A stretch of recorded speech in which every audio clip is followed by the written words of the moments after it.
Hey Soul Tribe, welcome. This is your cosmic weather forecast for the Cancer last quarter moon, September 24th, 2024. So we are almost ending the manifestation of this new moon in Virgo energy. Hi everyone. This is the last friction. Thank you, Tanya, for this little heart on fire, because that's what happens when we're experiencing the moon and the sun creating a square. So this is very busy, okay? So I'll walk you through those energies because I added some of the goddesses and muses to support you into your embodiment of your higher self, okay? So there's a lot here. We're just going to look quickly before we start telling the tale, okay? Some of you, if you've never got a session with me, when I do natal charts, we always start with the first house and we go round and round and we see what's important. So before we start there, because we're channeling the energies for this square, you're seeing here that the moon is very close by to Mars in the 8th house, in Cancer. So you can expect emotional healing. Okay? There's a lot of emotional healing, things that are from the past, the shadows, okay? And it's squaring the sun. Here, the sun in those first degrees of Libra is all about breaking the chains of karma, of repetition. This is all about change. And it's in the 10th house.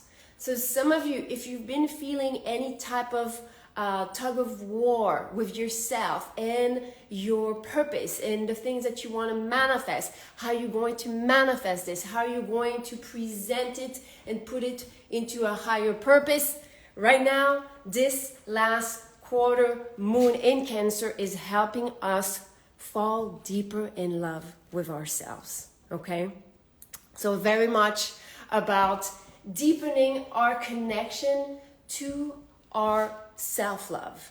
Very much so here. So we're starting this story. The first house, you guys, this is something I attract a lot of people with first house placement. First house placement is the year of the womb. If you have placement there, this is a lot of inherited energies, things that occurred where you were in your mother's womb, that you picked up on. So there's a lot of subconscious when you're working with those energies here, 12th house, first house, okay? So here we have Kali and Muse Erato. It's all about romanticizing yourself, your life, but especially putting it into service for yourself. Because with Sagittarius, we're manifesting things. We're experiencing with this goddess Kali that removes any type of block in the self-love, in feeling that, your life and everything that has happened has a purpose. You're seeing it here, creating a beautiful grand trine. This is abundance. This is flow, inflow, okay? So as you deepen your self-love, as you slow down and take the time to move into your own pace, see here, that's the muse Terpsichore. She is the muse of dance and movement, and she's in the degrees of Leo that speaks of activating your inner spiritual wisdom and magic. As you slow down and respect your own process, because here movement is not just dancing, it's how do you go about your journey in life, okay? And it's creating this beautiful inflow with the collective North Node. Right now, we're being put on this higher path to manifest for everyone our highest, most abundant timeline, okay? So right now, self-love is really crucial, and especially in terms of respecting your own process, okay? So then we're moving here into the second house where we have the merge of goddess Ishtar. Ishtar is a representation of Venus. She's all about supporting you to embody more of your sensuality, of your divine feminine energy, And right now, she's merged and dancing with Pluto in retrograde in the last degrees of Capricorn. This is all about stepping beyond the illusions of the mental prisons. Okay, and you can see here is going straight to the sun, where we also have Mercury and Medusa. So here, Mercury, how you speak about certain things, and the sun, how you see certain things. There's a lot of healing about how you speak about your experience, how you might want to beat the odds. That was the lunar eclipse just before. We're beating the odds. Just realize all of the things that you've transcended that are going to all lead into the manifestation of a higher purpose.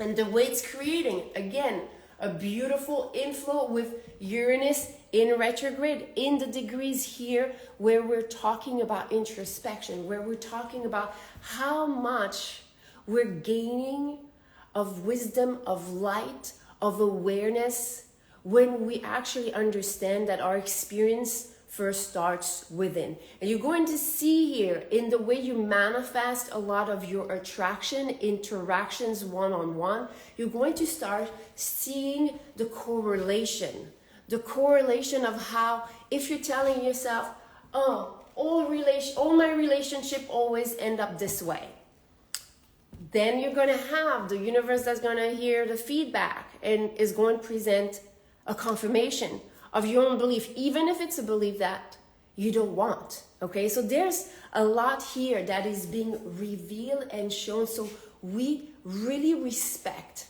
the power of our voice. Okay, and you're going to see this more and more as you tap, especially with the second house and Ishtar, this goddess. You really want to honor your worth, honor the worth of and value of your experience, your personal story. Okay, you're creating your own myth, you're creating your own path, your own book, your own song. Okay, there's a lot here. Okay, in the fourth house, how you are breaking free, especially here with the opposition of the sun, breaking free from some of the ancestral lineage. We're highly supported by the higher self, by the ancestors. Some of you may have, grandparents, parents, ancestors, lineage that have passed and that are supporting and rooting for you, so you can break free from certain repetition. Again, this is where we have the sun. We're breaking free from certain karmic repetition, and especially here, in opposition to the fourth house. Things we inherited, things that happened in the home. As we're moving with this, we have Chiron in retrograde in Aries in the fifth house. And if you're seeing this, boom, boom, boom, boom, boom, in opposition with Venus. Venus just started its transit into Scorpio, okay? In those placements, we're going to see how to bridge more of our heart's desire. We want to bring stability, especially in our joy. And that means here what I feel is that if you're going to go after something that brings you happiness, don't look for the outside feedback to tell you you're on the right track. You're going to want, especially with this activation, to follow your bliss, to follow your joy, to follow what you feel you want to create. Because this is going to lead you to prosperity. Those first degrees of Scorpio, they're very much about the garden of your intention and what do you want to see prosper.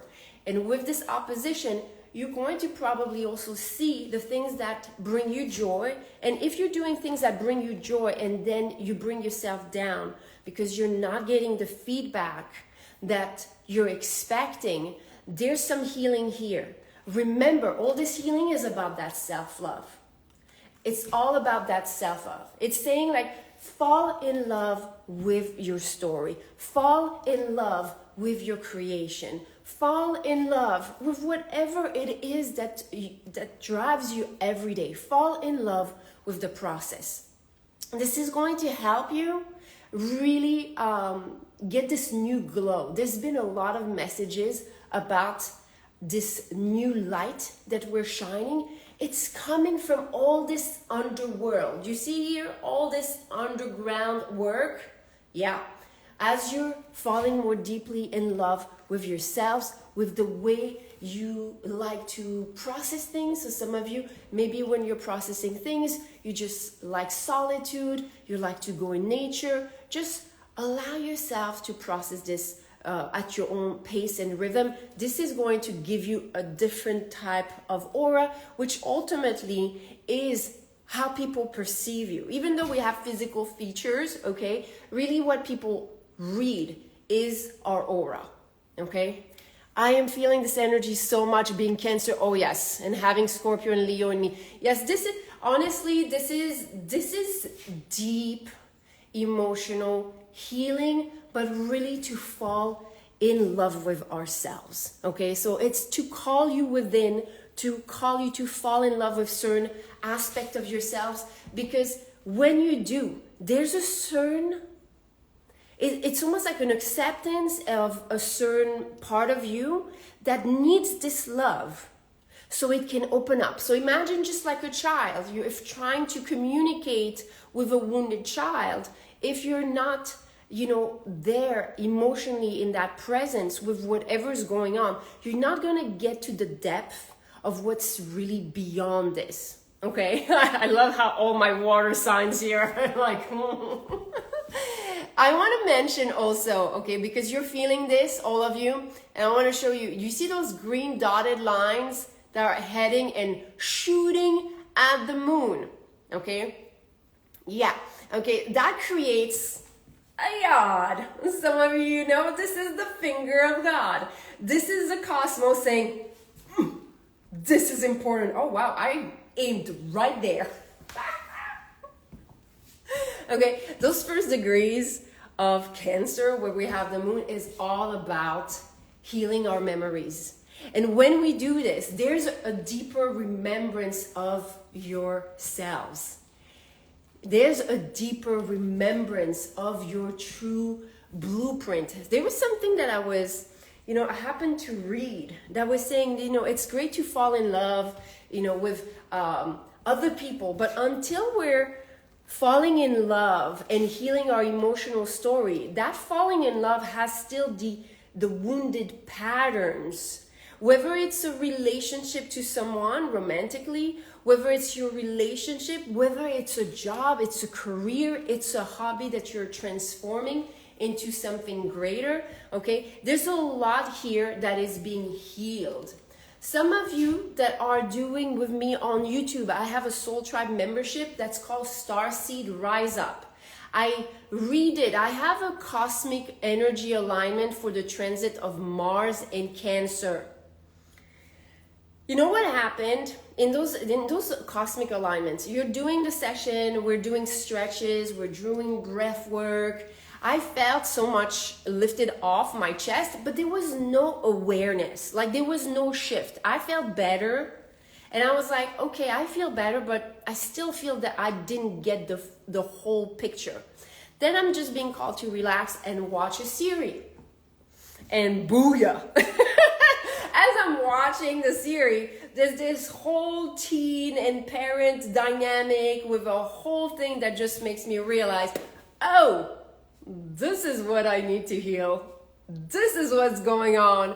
But I needed to open up the space for it. And it's like the universe then leads you in smoother way. And it was not like in the past, I feel like the spiritual journey, when we're not open up to receive and accept the healing, there's a lot of clash, there's a lot of violence. Oh my God, and it was just really smooth and healing to receive this. So some of you, if you're interested in my cosmic alignment energy sessions, they are on YouTube. You can go and DM me or ask me. You can find how to join the tribe on YouTube. That's part of my link right there. If you're watching this, you can comment below Soul Tribe, okay? I will send you a DM to learn how to join, okay? Thank you so much, you guys. All right, let's continue because we're not done yet. This is all subconscious. Right now, all we talked about was what's going on below the horizon. That's your inner work. Okay, now, we're going above. Oh, by the way, Albert, if you're commenting here, Soul Tribe, I'm not gonna see it, but I'll remember to send it your way because I know you. But just so you know, when I'm live, those comments then they disappear. Anupeshka, you'll have to comment also later on. Hopefully, I can. I just screenshot you. Thank you. All right, here in the relationships, what is very interesting is that this placement of Jupiter is highly reflecting of synchronicities. So just like I mentioned, my little example about doing an energy alignment, knowing that there's something that is bothering me, feeling this energy coming, okay? And then as I'm seeing this, being called to watch the series. This is what Jupiter is saying, because Jupiter in the tarot is the Wheel of Fortune. It wants to expand you. So what it's showing right now, it's going to synchronize with your desire for more self-love, for more self-acceptance, for more alignment with your most authentic path and authentic truth, for experiencing life as magical. Because I don't know about you, but that's what I love about life. It's those moments where everything aligns and you just feel that there's just so much that is in play and at play with you. You're just like playing with the universe on so many levels and layers. Now, in order to do this, that's where the work's at, okay? The moon, back of your third eye, you're tapping into your subconscious. Mars is your fuel tank. How do you go about life? In the tarot, this is the Tower card. If you know the Tower card, there's like this big thunder. So for me, as far as someone that has been working with tarot and astrology to work through the cosmos, to open up my own blueprint, to open up to more of my gifts, I see this as the nervous system. This helps you rewire your nervous system. And just before I went live, you guys, okay, I saw this little, I think I'm gonna use it. I think I have to use it, okay? Because there was this little video of a little cat, okay, just walking and seeing this big red thing. The thing didn't move. It was just there. And the cat just overreacts and goes on to a whole journey of falling into the pool, falling there, making everything worse. So what it was showing me is like, this is what happens, and that's what we're healing from, is that we're removing what used to trigger us and put like a whole chain of reaction, of association, of thought of patterns. Because you're falling more in love with yourself, you're allowing yourself to move beyond this, okay? I'm gonna post this in the stories, you guys. So some of you after that, if you want to watch this little cat, this was too funny, okay? Now, we're moving here. We saw already the muse of dance and movement is allowing us to respect our own pace, because it's in the 8th house. Respect the pace of your healing. Those energies are intense, okay? This is friction. This is friction. It's almost like creating eye surgery of the third eye, okay? And we're getting this constantly with the cycles of the sacred dance of the moon and the sun.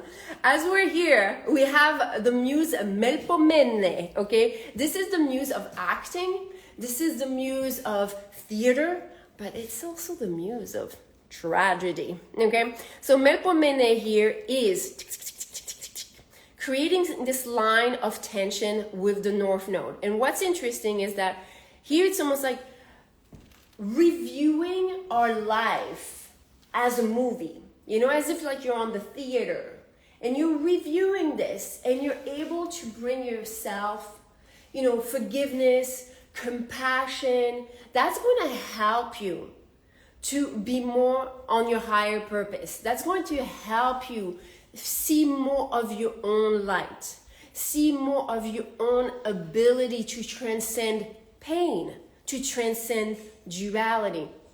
Interestingly, by the way, this is actually the placement of the muse right now is exactly where we have the star of the constellation of the dragons. So here we have a lot of breath work that can support removing how we perceive some of the tragedy and the drama of our lives. Some of you, if you are part of my wounded warriors, you know, the black sheeps, the one that were, you know, put aside in the family. Yes, the means of tragedy.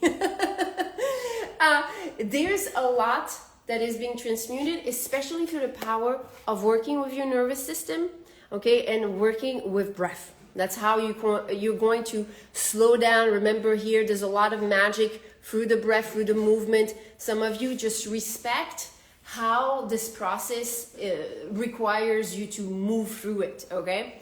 Now, we talked about this here, the sun and your throat. We're going to have this merge and close dance between the throat chakra with Mercury and the sun, the third eye, until October 6th. So we're going to really start seeing more and more so when we say certain things, how they are unfolding. And that's in any side and spectrum, good or bad. That means that some of you, you're setting goals. When you speak them, you're going to see how it's going to give you a more precise vision.